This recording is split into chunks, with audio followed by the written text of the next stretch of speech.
Picture yourself waking up to the rising sun, wrapped in a soft veil of fog with the scent of fresh coffee plantations surrounding your villa in a warm embrace. At Vanasya Farm Plots, your mornings start with the fresh aroma of coffee, the crisp mountain air, and the melody of nature's symphony. Nestled in the foothills of the majestic Western Ghats, this 40-acre paradise is designed to blend luxury with nature. Premium amenities meticulously crafted for restaurant, pond, jogging track, badminton and basketball courts, plantation trail. From scenic designs to cozy farm-suitable dining, every moment at Vanasya is crafted for peace, luxury and adventure. Nature's beauty, laughter and pure joy. Book your visit today.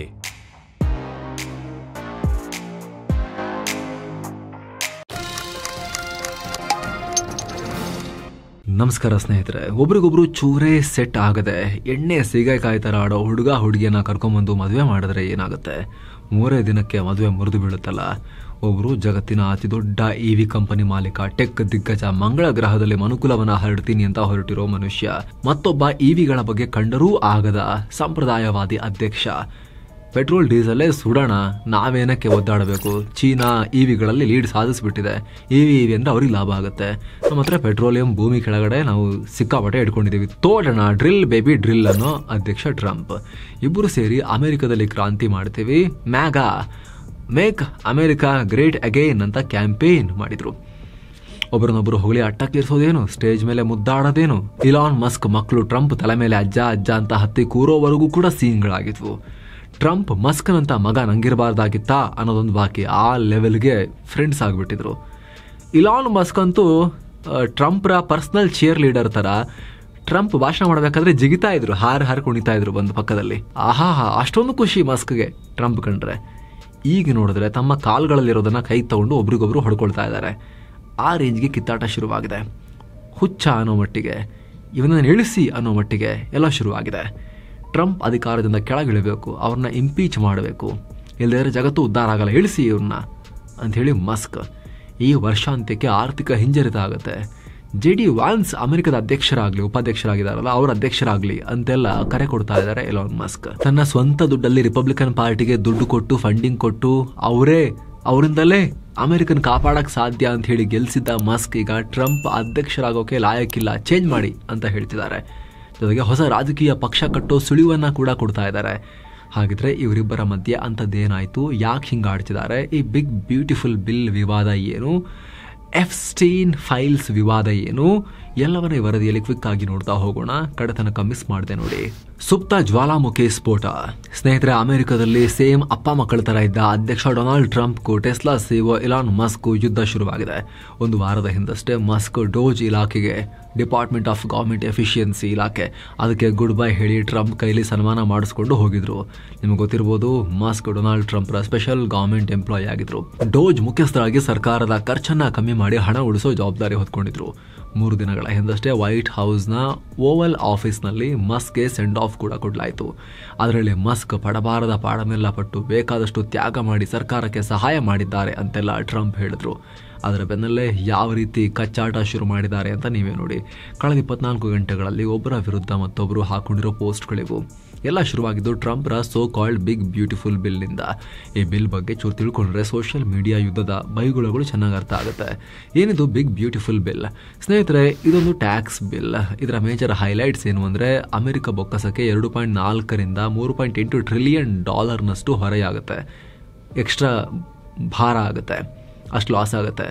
ಜೊತೆಗೆ ಇದು complete EV ವಿರೋಧಿ bill ಅಥವಾ green energy ಮೂಲೆ ಗುಂಪು ಮಾಡೋ bill. ಈ 2 major highlights ಮಸ್ಕ್ಗೆ ಆಗಿ ಬರಲ್ಲ.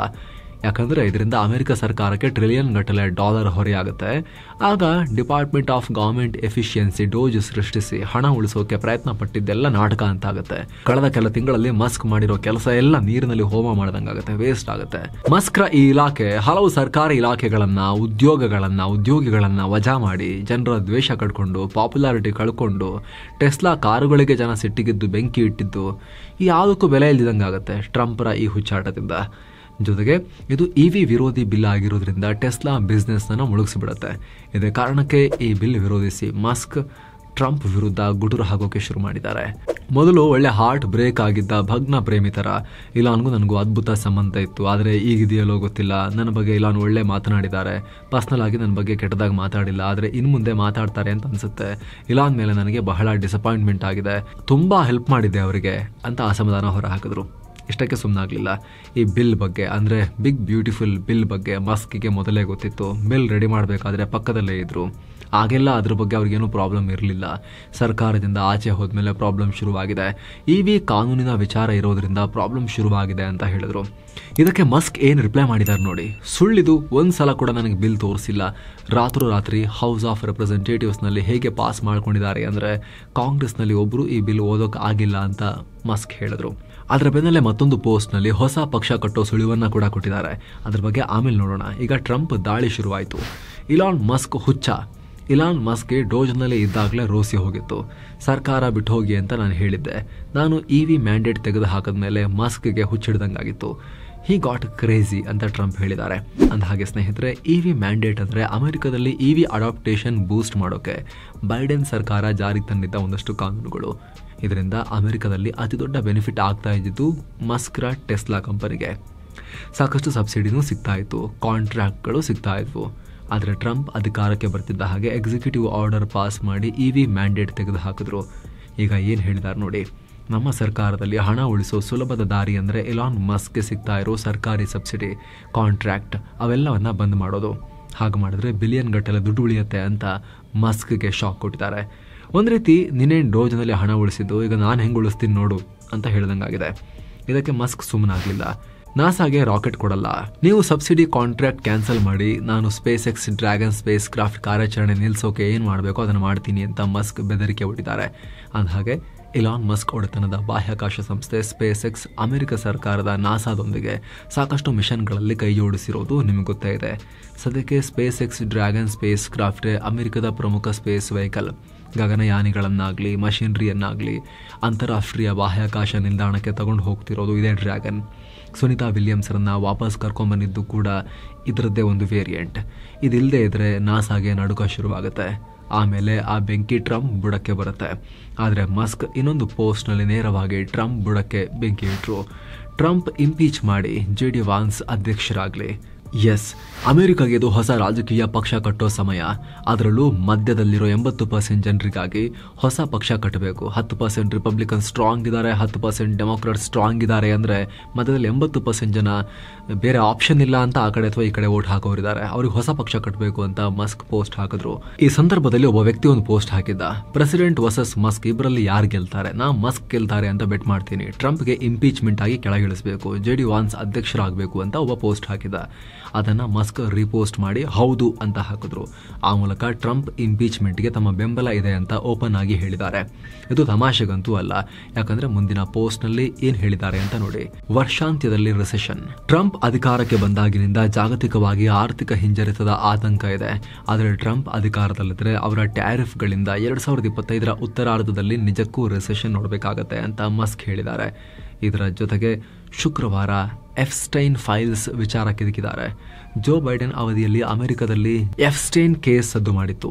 ಈ ಕೇಸ್ನಲ್ಲಿ ಟ್ರಂಪ್ ಕೂಡ ವಿಚಾರಣೆ ಫೇಸ್ ಮಾಡಿದ್ರು. ಆದರೆ ಇದುವರೆಗೆ ಈ ಕೇಸ್ಗೆ ಸಂಬಂಧಪಟ್ಟ ಫೈಲ್ಗಳು ಪಬ್ಲಿಕ್ ಆಗಿಲ್ಲ. ಇದಕ್ಕೆ ಕಾರಣ ಡಾಕ್ಯುಮೆಂಟ್ನಲ್ಲಿ ಟ್ರಂಪ್ ಹೆಸರಿರೋದು ಅಂತ ಮಸ್ಕ್ ಸ್ಫೋಟಕ ಹೇಳಿಕೆ ಕೊಟ್ಟಿದ್ದಾರೆ. ಜೊತೆಗೆ ಈ ಪೋಸ್ಟ್ ನೆನಪಿಟ್ಕೊಳ್ಳಿ, ಮುಂದೆ ಸತ್ಯ ಆಚೆ ಬರುತ್ತೆ ಅಂತ ಹೇಳಿದ್ದಾರೆ. Have A nice day DJT ಅಂತ ಕಾಲೆಳೆದಿದ್ದಾರೆ. DJT ಅಂದರೆ ಡೊನಾಲ್ಡ್ ಜೂನಿಯರ್ ಟ್ರಂಪ್. ಇದು ಟ್ರಂಪ್ರ ಪೂರ್ತಿ ಹೆಸರು. ಈ ಮೂಲಕ ಒಂದೇ ದಿನದಲ್ಲಿ ಇಬ್ಬರ ವೈಮನಸ್ಸು ಜಗಜ್ಜಾಹೀರಾಗಿದೆ. ಅಮೆರಿಕ ಅಧ್ಯಕ್ಷರು ಸೋಷಿಯಲ್ ಮೀಡಿಯಾದಲ್ಲಿ ಬೀದಿರಂಪ ಮಾಡ್ಕೊಳ್ತಿದ್ದಾರೆ. ಟ್ರಂಪ್ರ ಬಿಗ್ ಬ್ಯೂಟಿಫುಲ್ ಬಿಲ್ ಅನ್ನ ಮಸ್ಕ್ ಬಿಗ್ ಅಗ್ಲಿ ಬಿಲ್, ಸ್ಲಿಮ್ ಬ್ಯೂಟಿಫುಲ್ ಬಿಲ್ ಅಂತೆಲ್ಲ ಟೀಕಿಸಿ ಕಿಲ್ ದ ಬಿಲ್ ಅಂತ ಹೇಳಿದ್ದಾರೆ. ಕೊಂದು ಬಿಡಿ ಬಿಲ್ ಅನ್ನ ಅಂತ ಹೇಳಿದ್ದಾರೆ. ಅಮೆರಿಕದ ಅಧ್ಯಕ್ಷ ಟ್ರಂಪ್ರ ಅಧ್ಯಕ್ಷ ಗಾದಿಯ ಕಾಲನ್ನ ಹಿಡಿದು ಅಲಗಡಿಸೋಕೆ ಶುರು ಮಾಡಿದ್ದಾರೆ. ವಾನ್ಸ್ ಅಧ್ಯಕ್ಷರಾಗಲಿ ಇವ್ರನ್ನ ಕೆಳಗಿಳಿಸಿ, ಇವ್ರನ್ನ ಇಂಪೀಚ್ಮೆಂಟ್ ಮಾಡೋಣ, ಮಹಾಭಿಯೋಗ ಮಾಡಿ ಕೆಳಗಿಳಿಸೋಣ ಅಂತ ಹೇಳ್ತಿದ್ದಾರೆ. ಜೆಫ್ರಿ ಎಪ್ಸ್ಟೈನ್ ಕೇಸ್ ವಿಚಾರ ಎತ್ತಿ ಪರ್ಸನಲ್ ಅಟ್ಯಾಕ್ ಕೂಡ ಮಾಡಿದ್ದಾರೆ. ಇದೆಲ್ಲಿಗೆ ಹೋಗುತ್ತೆ, ಮುಂದೇನಾಗುತ್ತೆ? ಈಗ ಆಲ್ರೆಡಿ ವಿದೇಶಿ ವ್ಯಾಪಾರಕ್ಕೆ ಸಂಬಂಧಪಟ್ಟಂತೆ ತಲೆಕೆಳಗೆ ಮಾಡಿಕೊಂಡು ನಿರ್ಧಾರಗಳನ್ನು ತಗೊಳ್ತಿರೋ ಟ್ರಂಪ್ ಜಾಗತಿಕ ಆರ್ಥಿಕತೆಯನ್ನು ಇನ್ನಷ್ಟು ದಿವಾಳಿ ಮಾಡ್ತಾರಾ, ಹಾಳು ಮಾಡ್ತಾರಾ, ಅಥವಾ ಈಗ ಆಲ್ರೆಡಿ ರಿಪಬ್ಲಿಕನ್ ಪಾರ್ಟಿಯಲ್ಲಿ ಅವರು ವಿರೋಧ ಕಟ್ಕೊಳ್ತಿರೋದ್ರಿಂದ ಮುಂದೆ ಇದು ಇಂಪೀಚ್ಮೆಂಟ್ವರೆಗೂ ಹೋಗಬಹುದಾ? ಈಗ ಆಲ್ರೆಡಿ ಟ್ರಂಪ್ 2 ಬಾರಿ ಇಂಪೀಚ್ಮೆಂಟ್ಗೆ ಒಳಗಾಗಿದ್ದಾರೆ. ಆದರೆ ಒಂದ್ಸಲ ಮಾಡಿದಾಗ ಅಧಿಕಾರ ಹೋಗಿರಲಿಲ್ಲ, ಇನ್ನೊಂದ್ಸಲ ಅಧಿಕಾರಾವಧಿ ಮುಗದೇ ಬಿಟ್ಟಿತ್ತು ಅದೆಲ್ಲ ಆಗೋ ಟೈಮ್ನಲ್ಲಿ. ಆದರೆ ಈಗೇನಾಗುತ್ತೆ ನೋಡಬೇಕು.